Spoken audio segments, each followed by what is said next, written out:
Hey, baby, I hear those blues a-callin'. It's time for the Frasier on Frasier podcast. Welcome, everyone. I'm your host, Adam Frazier, and with me is my good friend and co-host, Mr. Wes Corwin, Good. who is currently hiding under a blanket. There's a lot of this episode gave me an amount of anxiety, so I'm in a fort where no one can hurt me or look at me with a telescope. I'm very safe right now. Yes, and we want this to sort of be a metaphorical fort, this podcast. Yes. Where you can feel safe and no one can hurt you. Absolutely. It's a metaphorical sort of pillow. It's a big fort made of couch cushions, and if you ever need to crawl into it, get away from the hardship of your day-to-day life, we're absolutely here for you. Yes. Yeah. That's that we are. Well, all right. Well, today we are taking a look at season 1, episode 5 of Frasier. Here's Looking at You. Mm-hmm. I'm not just saying that. That's the title of the episode. That is, in fact, the episode title. We can't see you, so here's Looking at You. Not achievable, but the title is Here's Looking at You. Which is an episode about... Which is, I guess, an apt title. Right, because it's about looking at people through a telescope. Right. Without them necessarily knowing. Well, so, yeah, the plot, if we dive right into it, it sort of sidesteps the morality of being a voyeur. It presents it in the first act with the whole, this is a crime. And fortunately, Martin immediately finds someone that is... that makes the entire experience consensual and enthusiastic. But before that, they kind of just blew over hey, we're looking into people's lives, because this is what Frasier thinks a hobby as an elderly person is crime. Well, Martin's a retired police officer. He is. Yeah. I could see the appeal in that. If he wants to patrol people and report, see if it's like a rear window situation where he peers in and sees a murder happening, right? I could see that being fun for Martin. Yeah, that could be something or a Disturbia starring Shia LaBeouf situation. God, I haven't thought about Disturbia in forever. If you haven't seen it, it's like Rear Window, but I have seen it. I saw it in theaters. Oh my gosh, what a journey it was. What an experience. God. It is. So yeah, this is exactly like Disturbia, this episode. It is, in fact. There's a lot of overlap. Conceptually. Yeah, I think the screenwriters of Disturbia stole this episode. No, absolutely. Yeah. I like the part where Martin was listening to the Afro Man song, Because I Got High. I'm really glad there was overlap there. I thought it was good to see that scene a second time. God, was that something that happened to Disturbia? Yeah, he was hanging out. I don't know how well you remember the film Disturbia, and I don't want the podcast episode to be about Disturbia, but there's the whole thing where why not? Shia LaBeouf's character has his leg in a cast, and he's he just got out of trouble or something. He got into trouble. He got seen by the court. He's under house arrest. And he's listening to Afro Man's Because I Got High, sitting on his bed, and his mom comes in and starts taking away his video games and stuff. So the only way he can entertain himself is with this telescope. And that's when he starts looking across at his neighbors and starts discovering... I thought it was binoculars. Whatever it was. I don't recall. I remember it was binoculars on the poster. I think you're right. I think it was binoculars. He was a binoculars kid. Was he actually getting high, or was he just listening to Afro Man? He was just listening to Afro Man. Okay.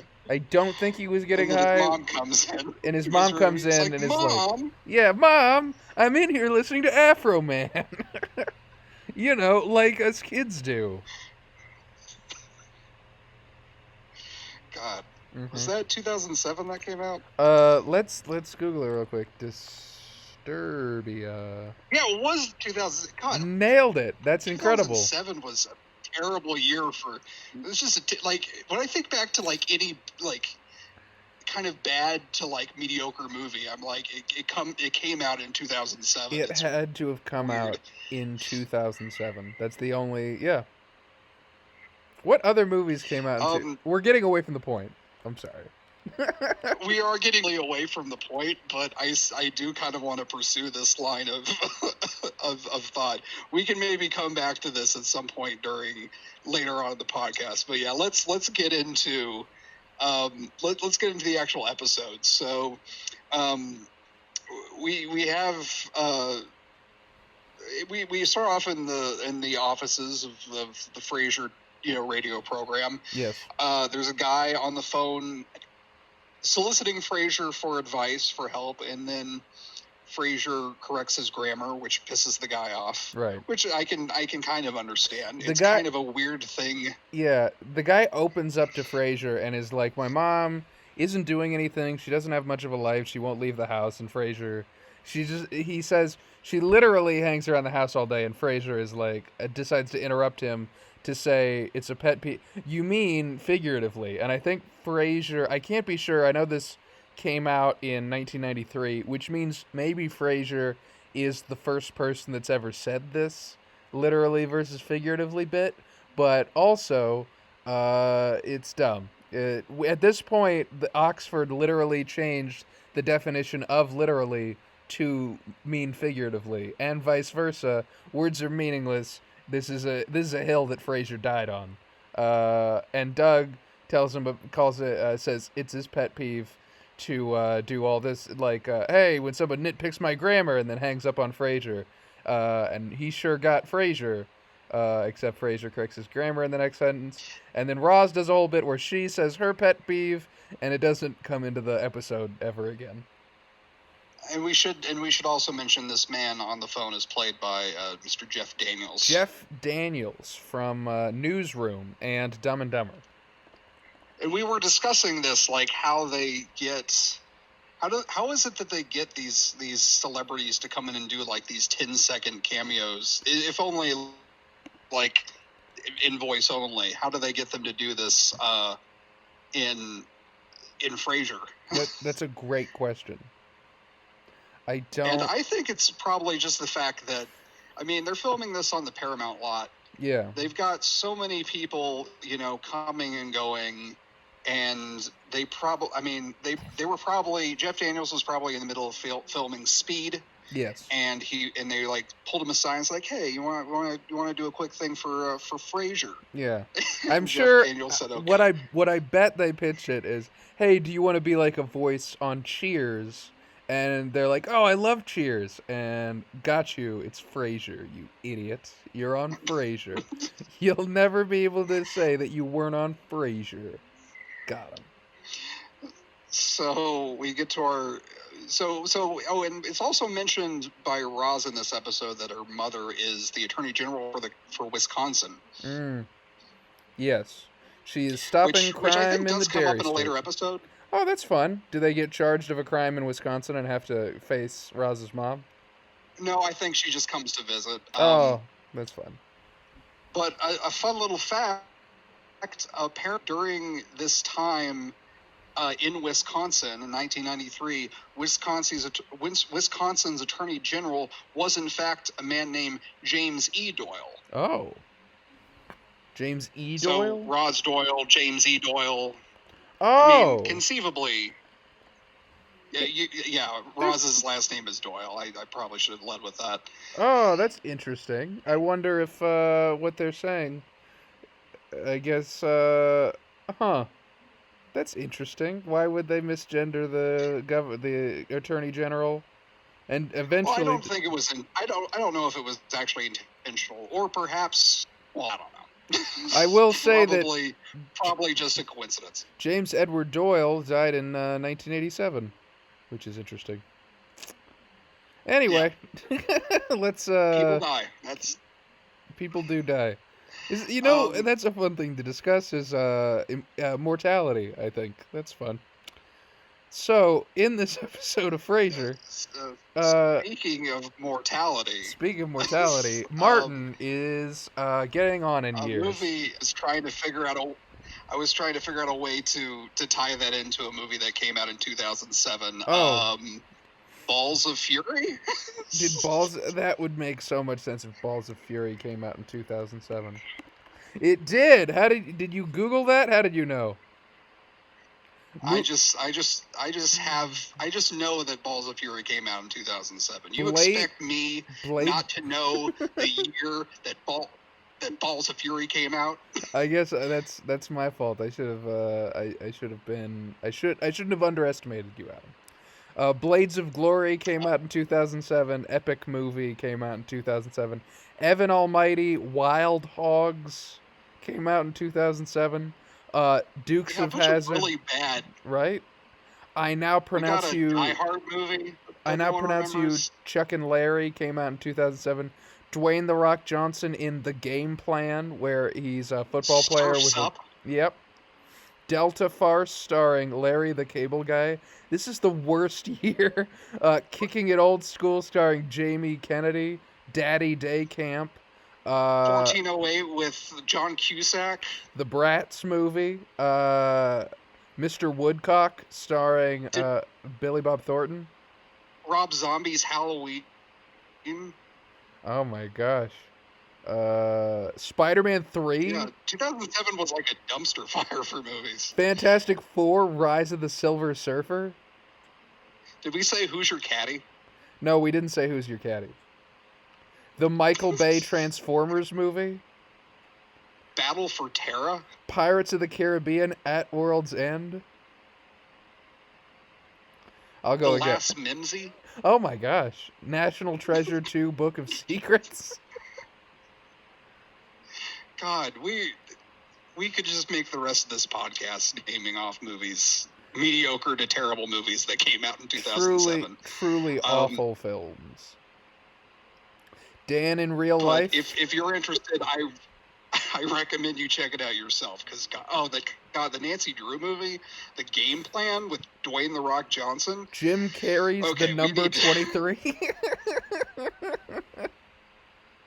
God, what a terrible year.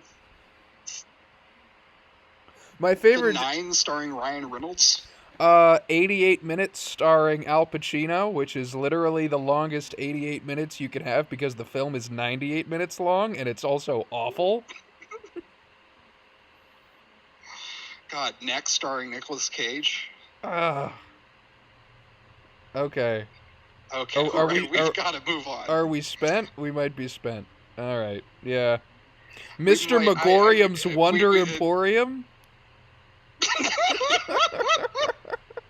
With God, Cinderella 3, A Twist in Time. Oh shit! Ghost Rider. Ghost Rider came out in 2007. I'm so glad that 2007 is far, far in the rearview mirror. Yeah. Of pop culture. We started this podcast amidst the coronavirus 2020. Isn't it great to look back at a definitively worse year and be like, we're slightly better than we were in 2007? I guess so. At some point, we should talk about this Frasier episode. At some point, we should. Yeah. So, yeah, Frasier gets it in his head, I think talking to Roz, that he should find a hobby for his dad, and he decides on buying him a telescope. Which they already had a telescope in the apartment in earlier episodes, but this isn't that telescope. This is a completely different telescope. Right. And they decide to put it, and for some reason they don't put it on the balcony either. They put it like in, and they have to look through the telescope, through the window, out into the balcony. What I think happened... Why he would do it like that, I have no idea. What I figure happened is Frasier had to get a second telescope because it's his telescope, the original telescope, and he's using it for telescoping. So he couldn't give Martin, because he's still doing telescope stuff. So I feel like you need... There's a deleted scene where... Yeah. Where like... Go ahead. There's like a deleted scene where Eddie like knocks it over. Yes, absolutely. where Eddie Breaks it. destroys the telescope, and Frasier's like, "Oh, my telescope! I use that for my perverse deeds." And that's, I feel like that's a deleted scene. Absolutely. And Eddie's like, haha, now you can't do it. Now you'll never hurt anyone again. Yeah. Yep, that's what Eddie says. The dog. Yep. So yeah. Martin gets his hands on this telescope. He immediately hones in on someone else who also happens to have a telescope. Right. There's a little bit. I do want to discuss that real quick.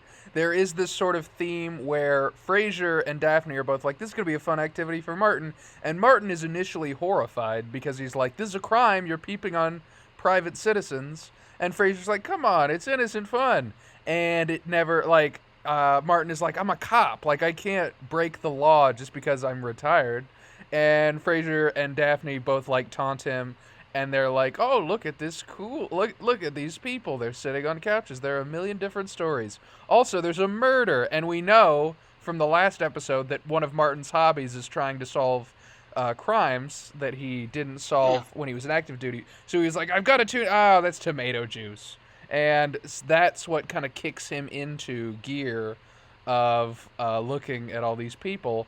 And then the ethical nature of the issue never comes up because, again, he immediately runs into another peeping telescoper who immediately connects with him and his telescoping, and they start sharing notes and stuff.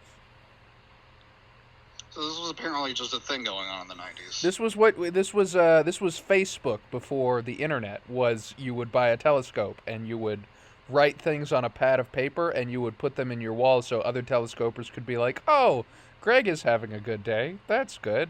And then you'd stick up your thumb. That was liking back then, is you would put your thumb up and leave it there for several hours.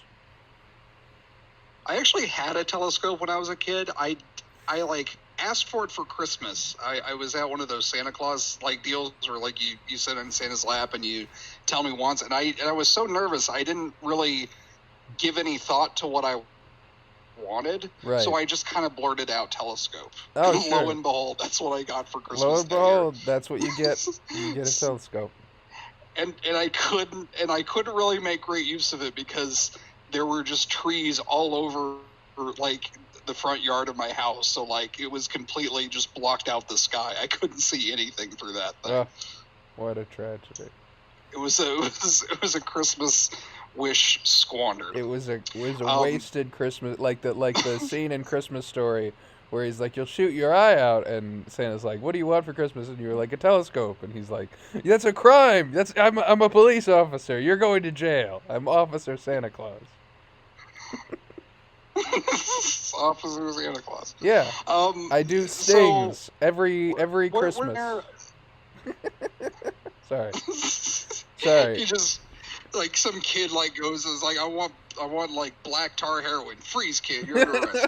I got you. Your desire for heroin is crime enough. I want yellow cake uranium. Freeze.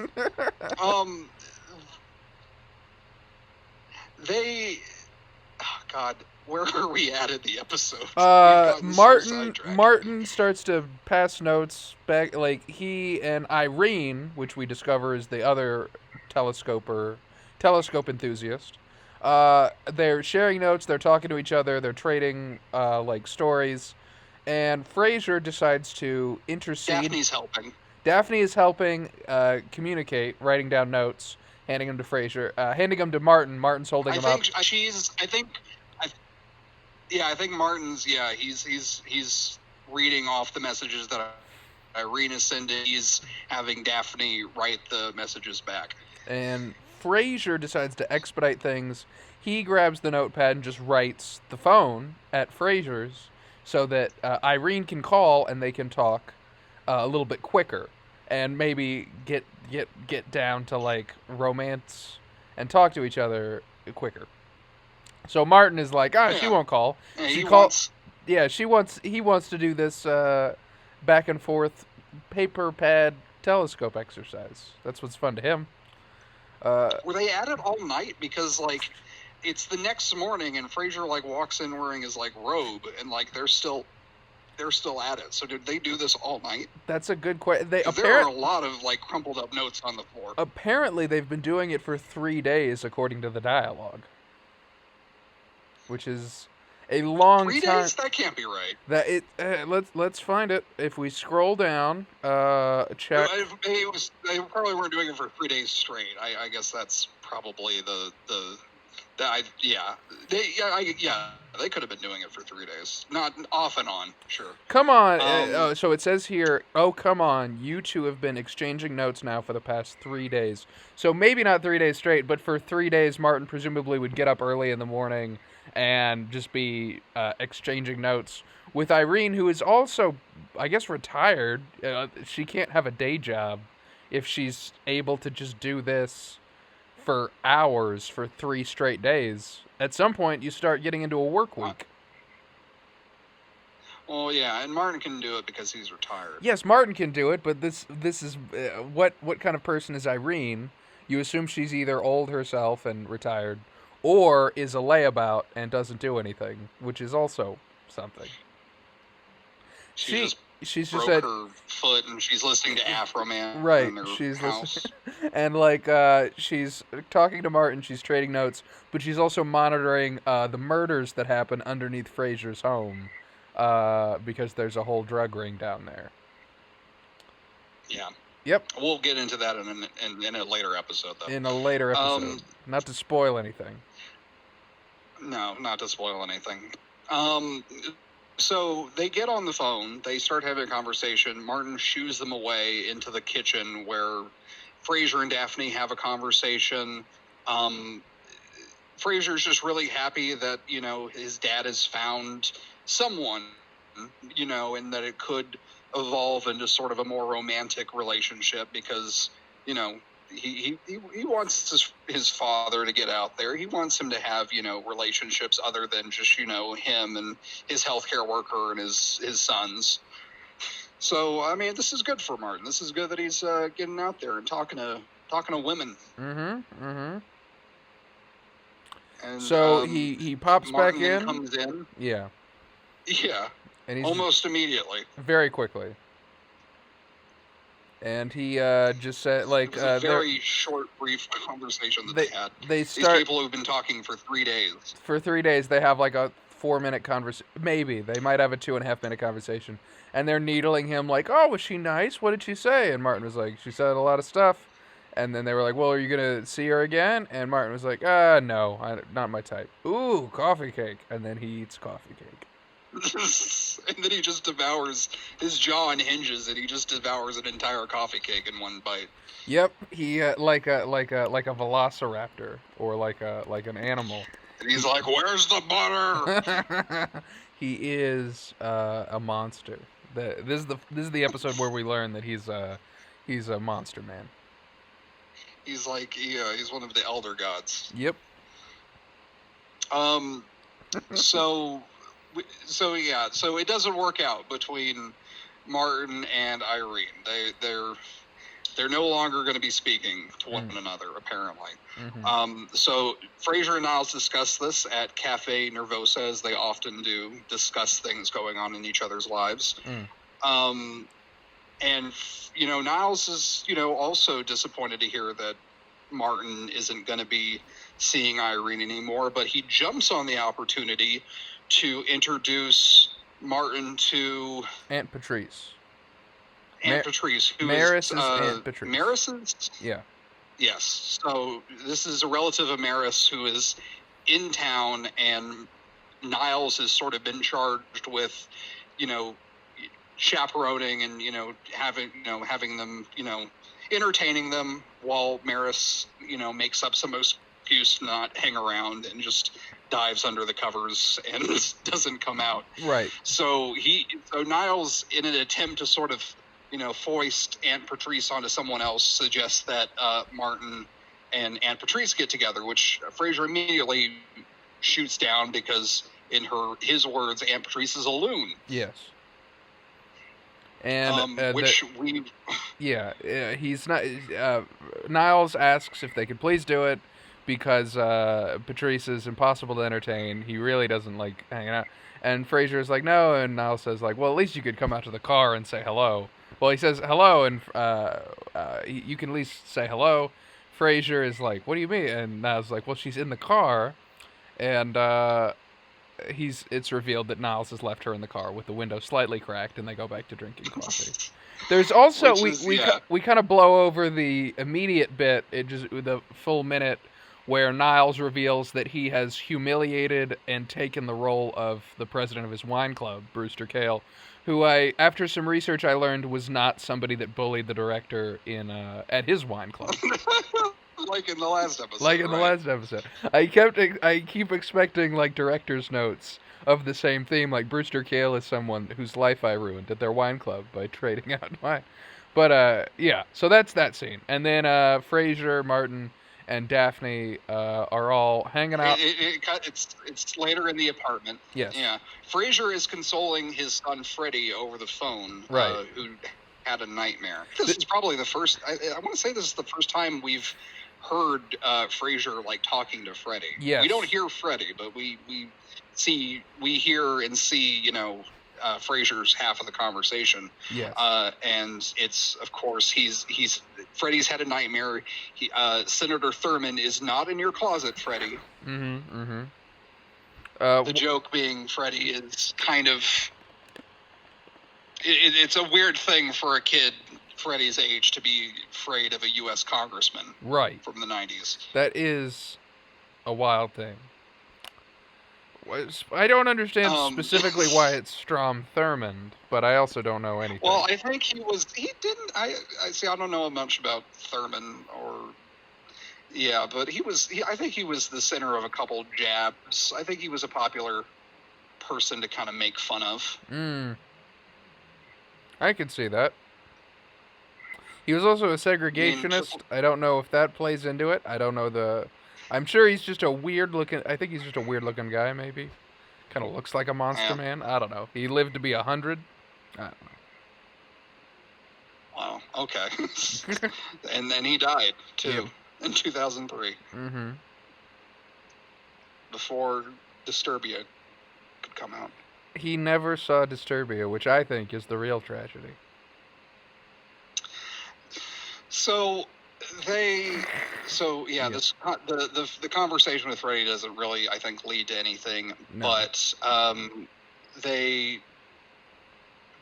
Niles does bring over Aunt Patrice. Right. He defies Frazier's order to not, bring Aunt Patrice over. He brings Aunt Patrice over, introduces her to Martin and Daphne. They ride two separate ferries. One ferry boat ride across to another ferry to get to Frazier's apartment so they could entertain. So he could kind of foist Patrice on the rest of the group and hopefully have sparks but he didn't have to fucking entertain Patrice anymore. Exactly. Ideal.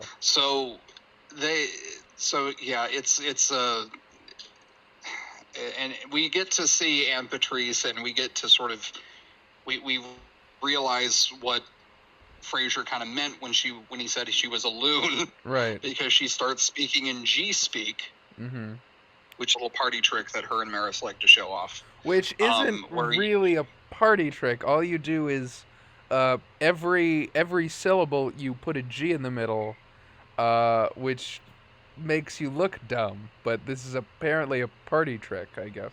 It's also not a real thing. We're not... Because apparently it's the first link that comes up is the Frasier wiki. So this is something that the one of the writers of this episode invented, and it didn't travel outside of this episode. Thank God for that. So Aunt Patrice shows up. She leaves. I don't think that there really is anything significant that happens with Aunt Patrice. Because when she's leaving, right, she goes to give Martin a hug. Right. And Martin kind of moves away when she's hugging him, but not for the reason you may think, because Aunt Patrice is crazy, but because, and Frazier points this out, because he didn't want Irene to see. Mm-hmm. He moved away from the window so she couldn't see, which is weird because that's assuming that Irene was just peering through the telescope. Yes. Like just on the off chance that that Martin would be there. So Martin and Frazier they start kind of discussing exactly what it was that brought about them, not seeing each other anymore. Right. Because the explanation that Martin gives was that they weren't right for each other. She wasn't his type, which Frazier doesn't necessarily believe. Uh-huh. And Martin admits to Frazier that it's because her middle name is Rose, which it just so happens to be Frazier's mother's middle name. Mm-hmm. Mm-hmm. So they get into discussing the fact that it's been 6 years since he shouldn't feel Martin's guilty that his wife died and he might be romantically interested in somebody else. And he's like, "You're right. That's a nice thing to say. You're a good kid." And they have like a moment that's a little sincere. And then Martin disappears to the other room, and Daphne's like, "Well, that's nice of him." And then it's a nice moment, and then it's immediately undercut by the fact that that Martin kind of gives like a slight little jab to Frazier in terms of a little clever little comeback. I don't say this Frazier often enough. says, there's nothing you don't say often enough. You idiot. You dumb is what Martin says to Frazier, kind of. And then he flips him off and he just walks backwards into the kitchen. Then he kicks him in the shins and he moonwalks into the kitchen.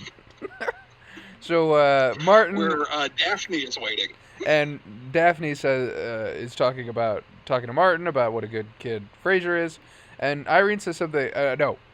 Daphne says, "I thought Irene's middle name was was whatever it was, Marie," and then Martin is Marie, like, and Martin is like, "I don't think so," and then she was like, "I can go through our notes again," and it is revealed Martin lied to his son to not be pushed anymore about why he's not interested in and Daphne, using a very incredible intuition and observation, like very much like a Sherlock Holmes, starts to deduce. Well, see, and this is interesting because this is the first time I think we've had an episode where I don't think Daphne mentions her psychic abilities once in this episode. No, she's just very intuitive, and she says, "I noticed that whenever you go to the telescope, you leave your cane over to the side."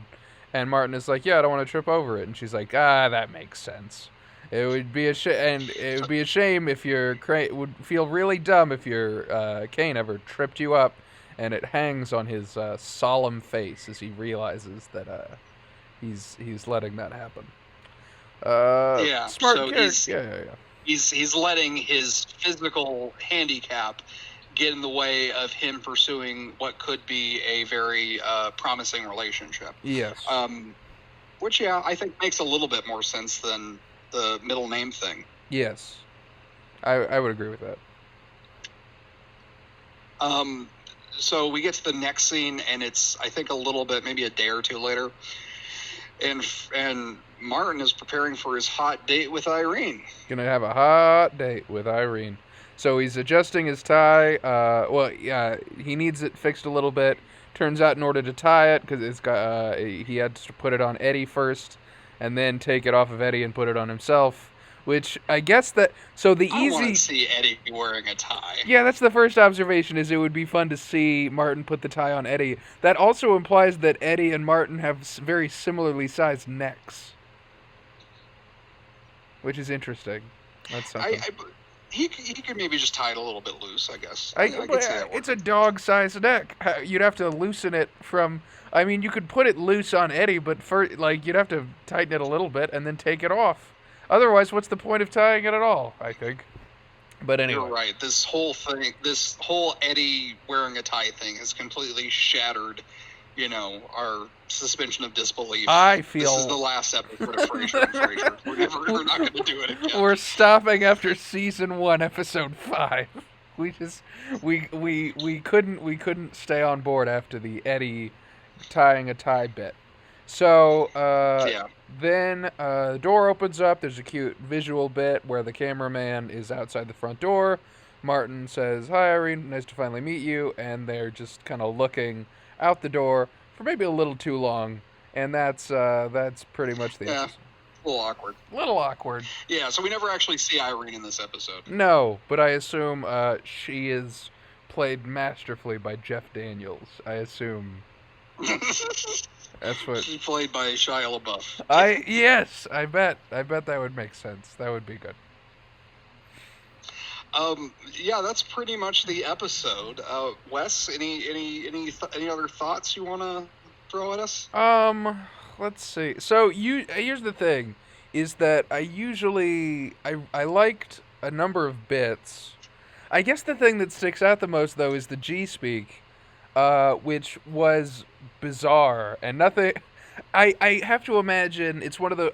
I would love to know if the bit was written before. Like, hey, I would love to know, like, if they're like, Patrice is crazy, Niles is like, oh, maybe things will work out, and they go inside, and Patrice is doing something ridiculous that everyone immediately understands why no one would be interested in talking to her for very long.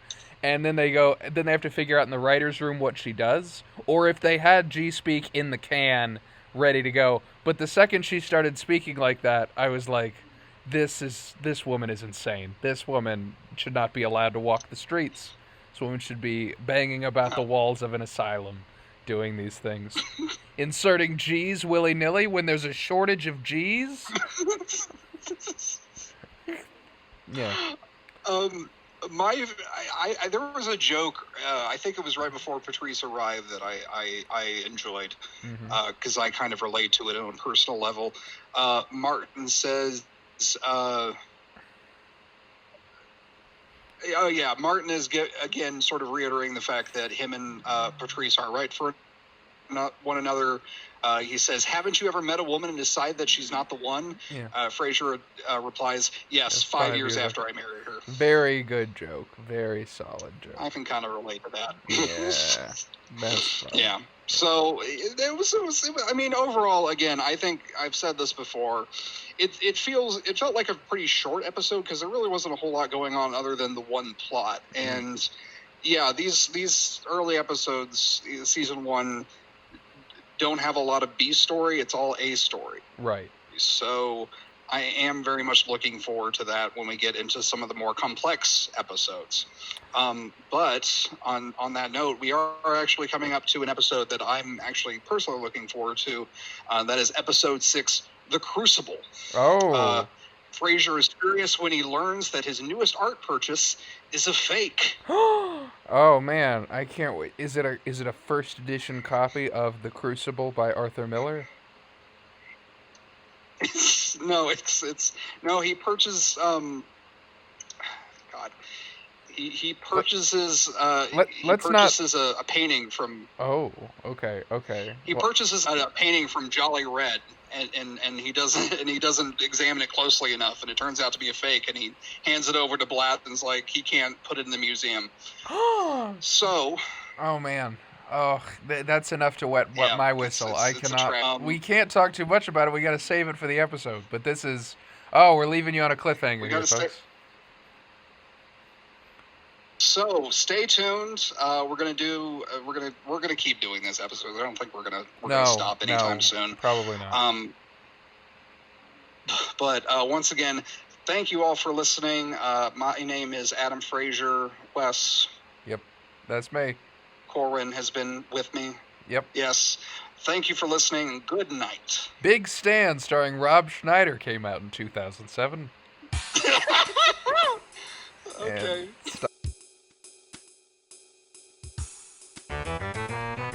The Frazier on Frazier podcast wishes to thank KACL780.net for providing episode transcripts and Ronald O'Connell for providing our theme song, Frazier MIDI.